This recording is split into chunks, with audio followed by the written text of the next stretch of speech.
classmates. Today my speech is going to be about cultural appropriation. The general purpose of my speech is to persuade you all to see the perspective of African Americans when it comes to cultural appropriation. The specific purpose of my speech is to inform you all on the elements of cultural appropriations that African Americans take offense to. Humiliation, anger, confusion, all emotions that I felt growing up being an African American. In the second grade, I had a best friend who was Caucasian. When one day, a group of Caucasian kids approached us and said, "Why is my skin darker than hers?" They didn't inform me that my skin was darker because God left me in the oven too long. In the fifth grade, I came to school to debut a new hairstyle that I felt very confident in and very pretty, only to be humiliated. It was cornrows with weave. When I came into the classroom, my Caucasian classmates then said, "Ew, Tanea, why do you have that hairstyle? That's so ghetto." Today, I see that hairstyle debuted on all social media platforms. As you can see, the Kardashians are a very influential group of celebrities.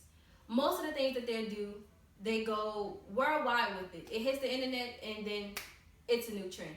The latest thing that I have seen is Khloe Kardashian sporting cornrows with weave, now given a new name called box braids. Another example is Kim Kardashian. As we all know, Kim Kardashian is famous for her trademark derriere. However, African American women have been criticized and ridiculed for years for having a larger derriere area or bosom area. Now, that look has now become a trend. In the 1800s, Sarah Bartman, an African American woman, was an exhibit in a freak show for having such large derrieres and bosoms. The Caucasian people could not understand how her body was able to shape and form that way. Today, her body parts are now in a museum exhibit. Another example would be Kylie Jenner, who's most famous now for having her lip kit, which stemmed from her new lip injections.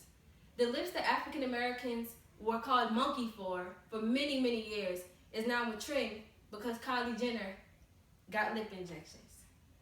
Another example of an element from the culture of African Americans would be the hair. Today, I see many YouTube tutorials with Caucasian females trying to get an afro. They're taking their hair, they're adding mini curls, and they're frizzing it out to get that afro look. Ridiculous, because for many years, being African American, we have had our hair called nappy, called nasty, it's greasy, it's hard, it's stiff, many different things, but they're now trying to achieve this look. Marc Jacobs, fashion designer, recently debuted his spring 2017 line with a show of all Caucasian females wearing dreadlocks and cornrows. When asked why he did not have any African American females in his show, he says, "I do not see color." Something that many African Americans took much offense to, as they should. Another example of cultural appropriation that I've seen all over the media and just throughout my personal life, period, is the spray tan. The tan look is now a major trend. The darker, the better. A skin color that many African Americans have been judged for, have been subjected to racism, discrimination, cultural appropriation, and injustice for, is now a trend. A skin color that is easily racially profiled, resulting in police brutality, is now a trend. I look at the show Jersey Shore, and I see many of the Italians on the shore getting spray tans, getting tans, trying to get as dark as they possibly could. But it's just a trend. This skin tone that I have is a permanent skin tone. It isn't going anywhere.